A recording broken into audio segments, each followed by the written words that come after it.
Welcome to the TSG Multimedia podcast for October 2018. We're sponsored in part this month by Podomatic and the TSG Train Crew on Patreon. Thank you so much for your support. Like usual, I had very few plans when September started, but then ended up doing a lot. The Patreon page was launched early last month, and I want to thank everyone who has already become a member of the TSG Train Crew. Train Crew members were treated to some exclusive content in September. There's going to be more as time rolls on, and as I figure out more of the ins and outs of how Patreon works. We ordered the first batch of coffee mugs and some of the t-shirts that are being given to supporters as our way of thanking them for their support. And guess what? The mugs have arrived. Check this out. Has the logo on one side and lets everyone know you're part of the crew. If you haven't already done so, please go to patreon.com/TSG Multimedia and see how you can get in on some of this behind the scenes stuff. At the same time, your support will help me bring the content that you love to the channel, so it really is a win-win.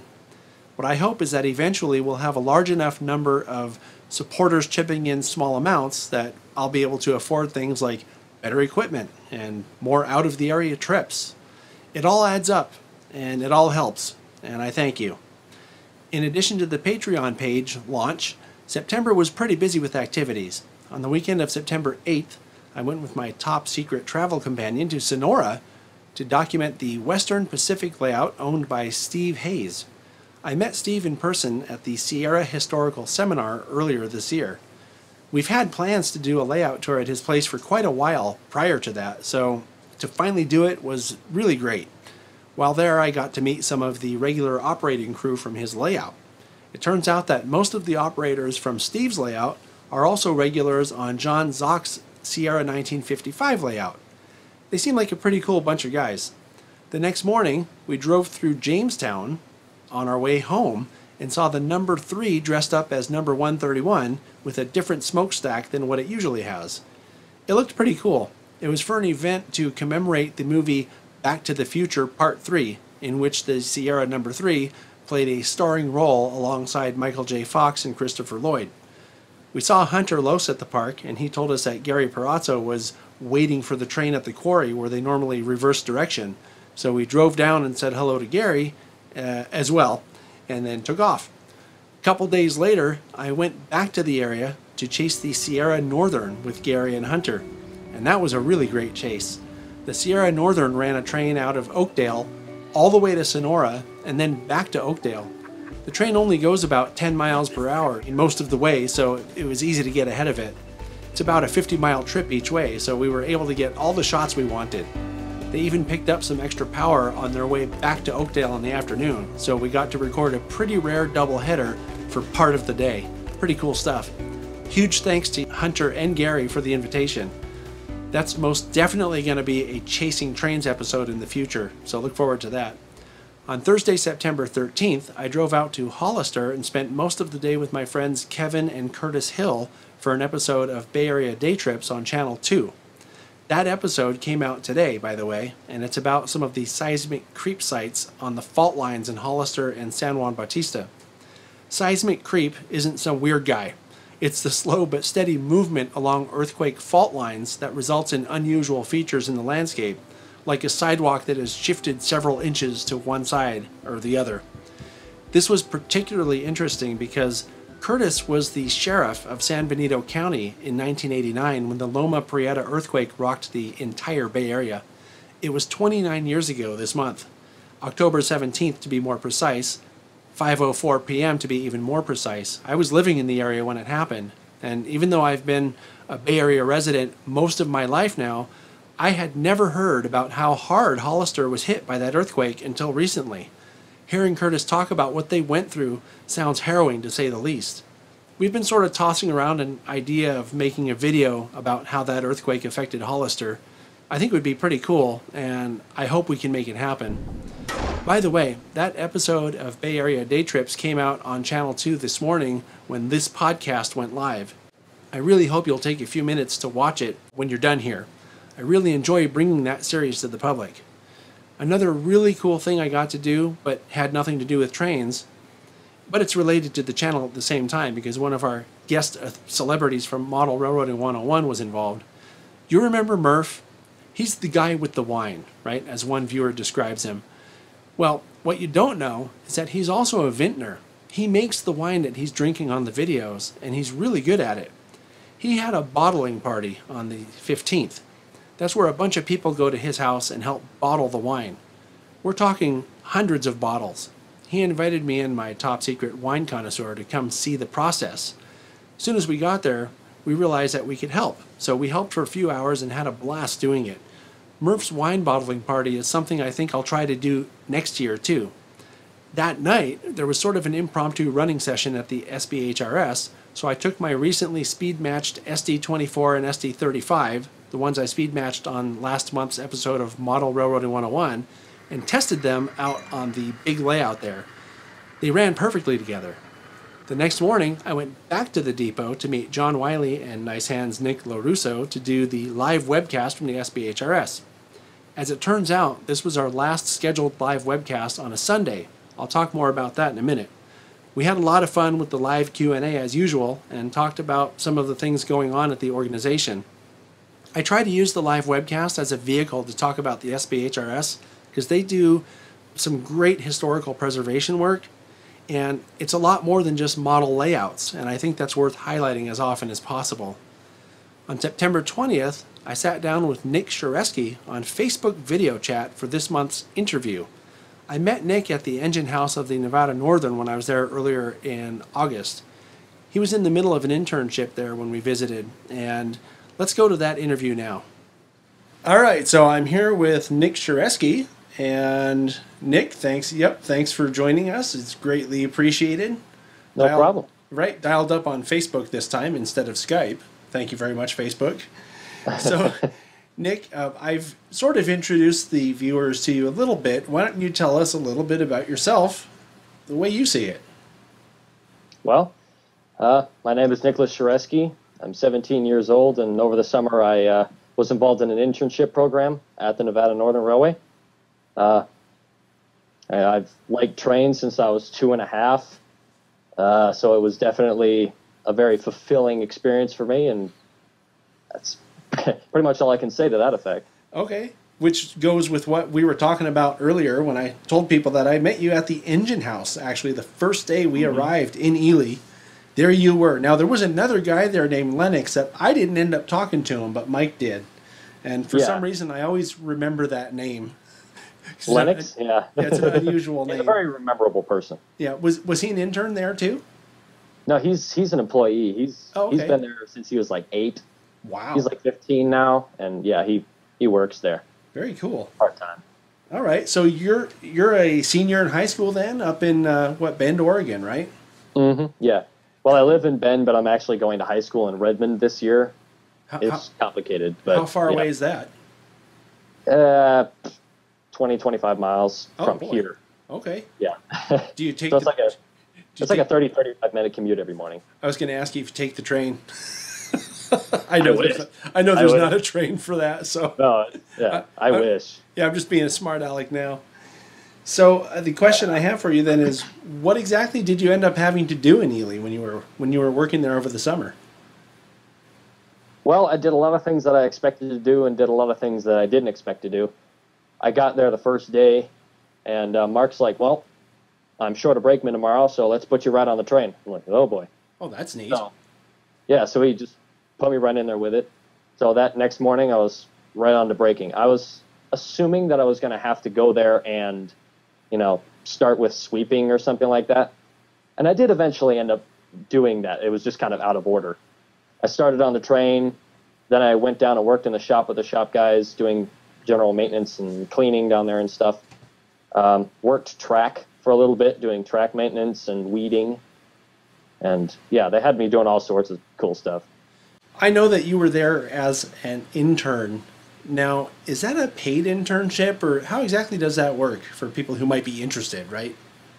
Yeah, it's technically not a paid internship. They give you a weekly stipend that's just enough to pay for your food. and they provide a room for you to stay in the bunkhouse, but it's technically not paid. It's not paid a lot, I should say. Oh, so it's just a small stipend so you don't go hungry. Well, yeah, exactly. I guess that makes sense, right? They don't want you to starve to death on the job. That would look that would be bad. That would look bad for that would look bad for publicity, but the shop cat would have a lot to eat that summer. Yeah, exactly. That's disgusting. Yeah, that's a thought. Wow. Right? So here's a question, and this might go to people who might also be interested in doing what you did, right? Other young people. I have a theme on my show or on my channel about young people getting involved with railroading, because there are a lot of people out there who seem to think that there aren't a lot of young people, and the hobby and the occupations and all that stuff is slowly waning away because everyone's old and everyone's dying off. I mean, for lack of a more sensitive way to put it, I would like to know. Well, you're not wrong. Right? People say that, don't they? Yeah. So I'd like to know how you got involved. Like what made you, like, where did you see it, and what made you decide, oh, this is something I'd like to do? Like trains in general, or the Nevada Northern specifically? Specifically Ely, yeah. Specifically Ely. Mm-hmm. Specifically Ely. There's this old movie, The Ghost Train. Some people know the shortened version as, what's it called? Like Steam Out West or something. I don't know. Okay. I know there were some old films that involved the Nevada Northern. I grew up on The Ghost Train on VHS. It was like there would be a movie I'd watch at home, and then there'd be a movie every time I'd watch every time I go to my grandparents' house, and this would be the one I'd watch there. And so 40, one of their main steam engines that was featured in that film, I would see just about every single time I would go over there. So one of my, my bucket list items was to get out there. And last June, the June of 2017, my family and I went on a trip over there. It was around the country, but one of our earliest stops was to the Nevada Northern. And paid a little bit extra for the cab ride ticket, and got a ride up there on 40. And I got to throw a little bit of coal going back down the hill. And when I did that, the fireman there was told to tell me a little bit about the internship program. It's like, ooh, they have an internship program. That's very interesting to me, especially in such a place that has a spot in my heart set aside for it. So he told me about that. He says, well, if you're interested, when we get back to the depot, you can contact our president. Go talk to him. Okay. Got back to the depot. President Mark Bassett just happened to be standing there. Well, executive director just happened to be standing there on the platform. Went down there, talked to him, and he's like, well, if you're interested, we'll send you some papers. And got those papers and did some interviews and ended up there this summer. So that was it, huh? Pretty much. That's quite cool. So what kind of things did they ask you about when they were interviewing you to do it? Well, the main thing I suppose he was interested in was my maturity. He didn't want some annoying kid that was going to be all up in everybody's faces about what they knew. Now, admittingly, I was not perfect. I made several mistakes while I was there. They were very polite in helping correct those errors, and I was not perfect when he interviewed me. But yeah, so he was testing my potential and was asking me certain questions like, what would you do if this happened, or like, if you were asked to do something, would you put it down, or would you take it up? And he also wanted to know, of course, like background information about myself and my history with the railroads and all that fun stuff. Like if I'd had any former experience with a full-size operation such as this, and yeah, just got to know each other pretty much. Yeah. So it sounds to me like they're kind of trying to weed out random foamers or just immature people that would just be more of a distraction or more of a babysitting assignment than someone who could actually help around. Yeah, especially. Yeah, he emphasized that point. Like he doesn't want to have to babysit me. He wants me to be able to go out there and do my work and not have to have some person following me around to make sure I'm staying in line. Mm-hmm. So, yeah. So now this is just a question for me. I don't know how much the viewers care about this, but I'm curious about, what do you remember about the first time, or did you even know about Dirt the cat?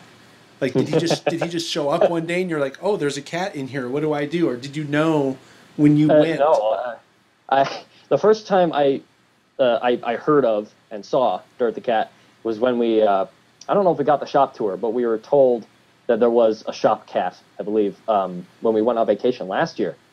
Like, ooh, we must see the cat. And I think it wasn't actually until my internship this summer that I actually finally got to see him. He was adorable. He was hiding under stuff, and he'd come over there and give him some scratches and pets and all that stuff. But yeah, I had no former knowledge of Dirt until I got there, really. Yeah. So did you guys become pretty good friends? Oh yeah. Yeah, before we left, it was actually funny. It's like he warms up to you slowly, and then he gets to know you. But he's really smart. I guess he knew that I was leaving my last day, so we were down in the shop, and I just wanted to see if he would sit in my lap once before we left.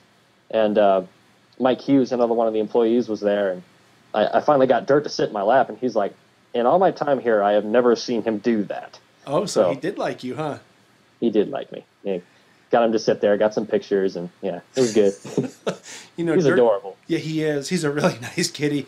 Dirt the cat has quite a following himself. You might even have people, now that they know that he sat on your lap, you might even have people come up to you looking for your autograph or something. Oh, no. The one. You'll be mobbed, right? You'll be mobbed by girls at the mall. Sign my autograph. Can I take my picture with you? Yeah. Dirt's best friend. Right, riding the coattails of Dirt the cat. Yeah. So I have a question for you about the experience itself. I just wonder, what do you think are your favorite things about the experience of being an intern at the Nevada Northern? My favorite things. Yeah, what are some of the experiences from the summer maybe that are really memorable to you?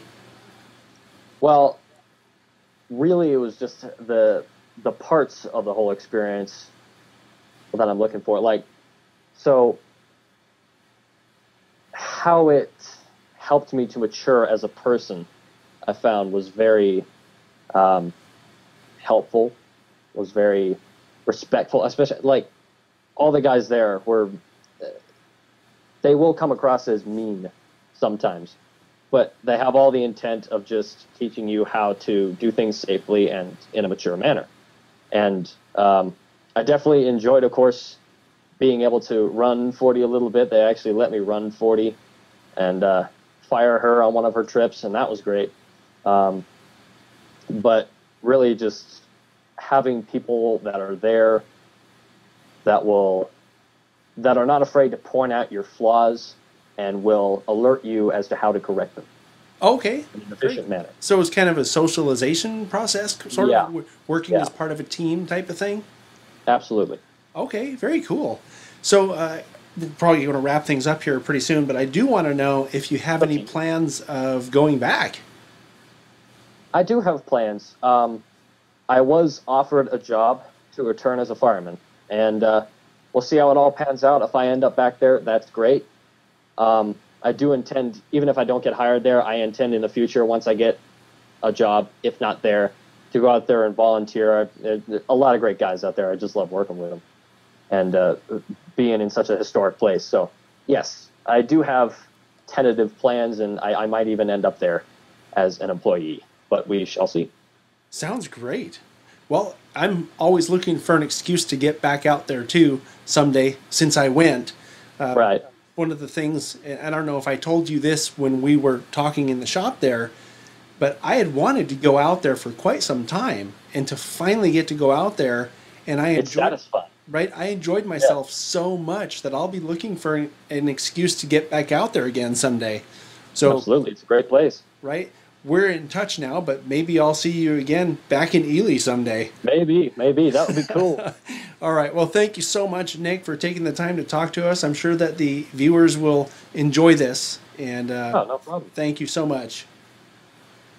All right. Let's go back to me now in the studio. So you might be interested in doing an internship at the Nevada Northern, and I think it's a worthwhile thing to do. You can find information at nnry.com. On Saturday, September 22nd, it was Members Day at the Western Railway Museum in Suisun City. You may recall, Mike Ninneman sent a promotional video for the event for last month's podcast. It was another early morning since we wanted to arrive before the event started and to get our bearings for what was going on and where. It was really cool. They ran a bunch of equipment that I've never seen before, as well as some of the old regular standbys. We got to see Hunter, Gary, Mike, Marty, and Liam, all of whom have been on Chasing Trains episodes that have either already been published or are coming out. And I was lucky enough to meet some YouTube viewers there as well. Ryan and Adam, whom I've met a few times already, Ron Close, Michael Schultz, and Jamie Miller. I knew of Michael and Jamie from Facebook, but hadn't met them in person until that day. It's always really great to meet people in person like that. The video I took that day will be edited and posted to the channel in the future. We got a lot of really good shots.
Despite being dead tired, I Skyped in to Ken Patterson that evening to take part in his special 50th episode of the What's Neat This Week podcast. That was pretty fun because he did an extended show, so we got to talk a little longer than usual. And if you didn't see it, you ought to check it out. I believe that episode published to YouTube on September 25th or somewhere around there, and it's the longest podcast Ken has ever released. Jason Hill from Owl Mountain Models had contacted me earlier in September to let me know that he was going to be in the area later in the month, so we decided at that time to do some videos about his new lumber loads that just came out.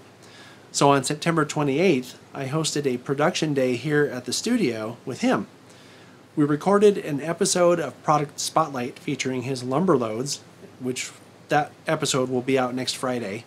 We also started work on another episode in which he will show you how to build the lumber loads, how to weather them, and install them on a flat car. That evening, we went to the SBHRS for a manufacturer's roundtable with Jason. He gave a great presentation about his company and his approach to not only model manufacturing, but to modeling as well. Jason's an accomplished model with some 35 years of experience. We recorded his presentation for a future release here on the channel. It'll be a lot like the program that came out last month, An Evening with Scale Trains. Did you see that one? If you did, let me know if you liked it in the comments section below. He stayed until after 11 p.m. putting on an unscheduled, full-on clinic for a bunch of folks about building and weathering the lumber loads. Jason came back to the studio the following day to wrap up the building and weathering lumber loads video that we started on Friday. We had a lot of fun filming together and plan to do some similar programs in the future. Here are some of the activities I have planned for October. As you're watching this program today, I'm in Utah visiting the area in and around Promontory. We're chasing trains with some friends from the Salt Lake City area that I met on my trip there earlier this year. I'm sure I'll talk about it next month on the podcast. One of the friends I plan to see while in Utah is Warren Johnson. I mistakenly referred to him as Warren Davis on the video about the Salt Lake City trip that came out last week. You remember him? He has that nice UP layout that we looked at after going to the Golden Spike Club. He didn't appear on camera, but you could hear him talking. If you know me, you know I've been kicking myself for the mistake, and I want to take a minute here to apologize to Warren for the error. I'm really sorry about that, Warren, and I want to thank you again for your hospitality in showing some strangers your layout with very little notice. It was really appreciated, and I regret making the mistake with your last name. I'm going to see Jack Burgess on October 14th to record the next episode of Model Railroading with Jack Burgess.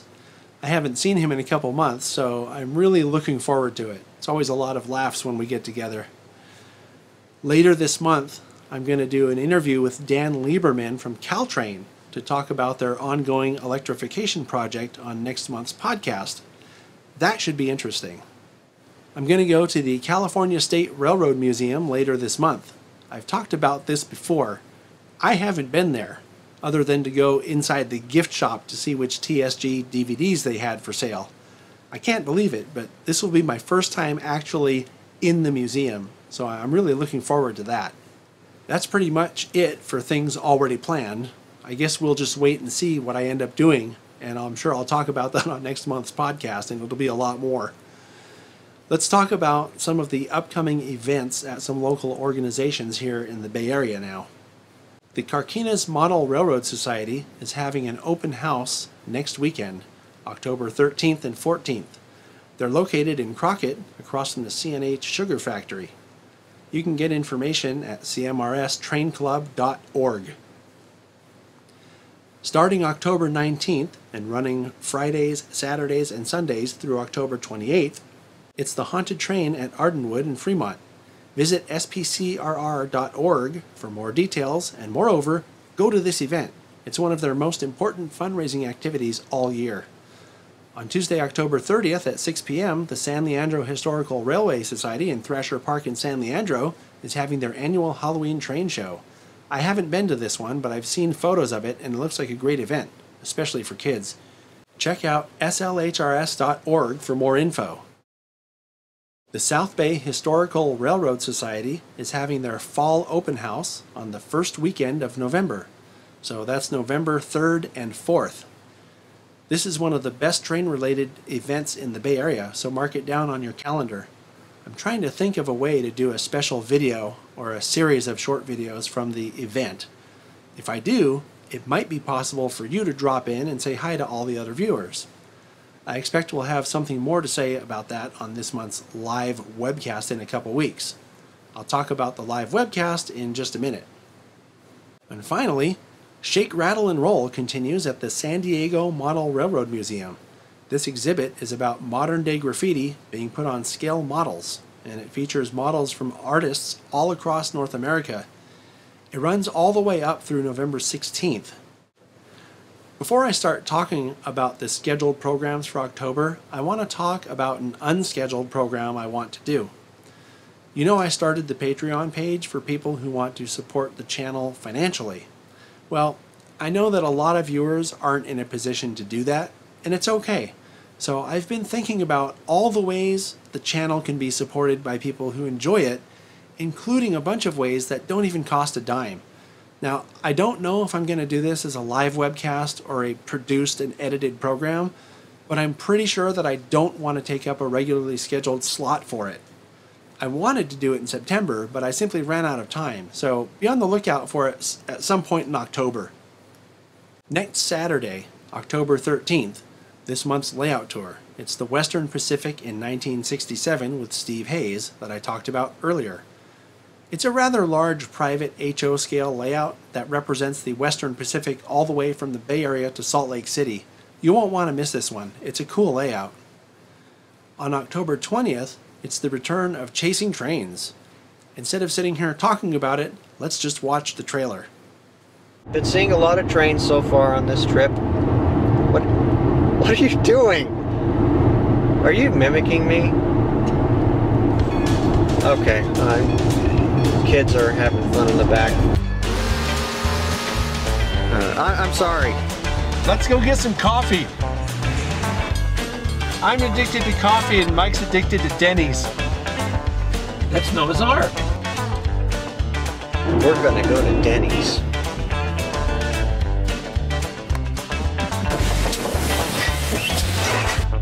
be a jackpot of indigestion. So, you're a mountain goat, huh? Mike's a real train guy. John screwed up. I lost half my disguise. But we're only halfway done.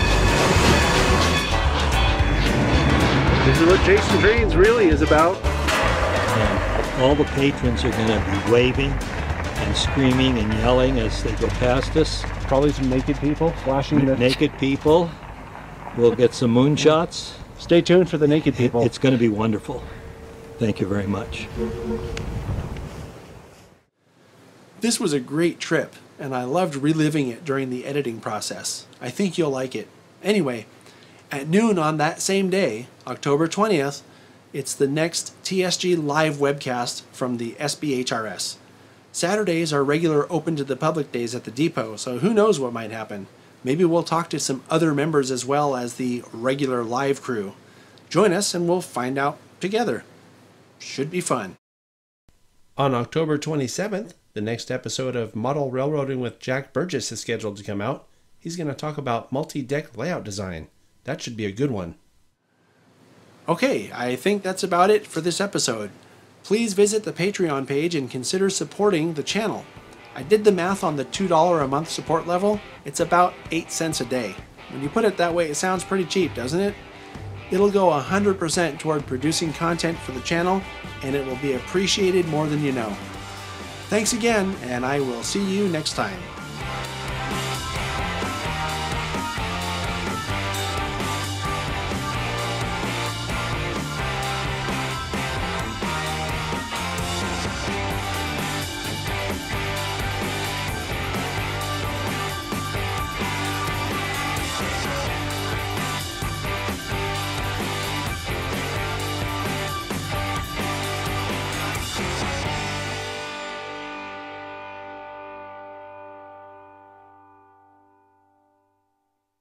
On October 27th, the next episode of Model Railroading with Jack Burgess is scheduled to come out. He's going to talk about multi-deck layout design.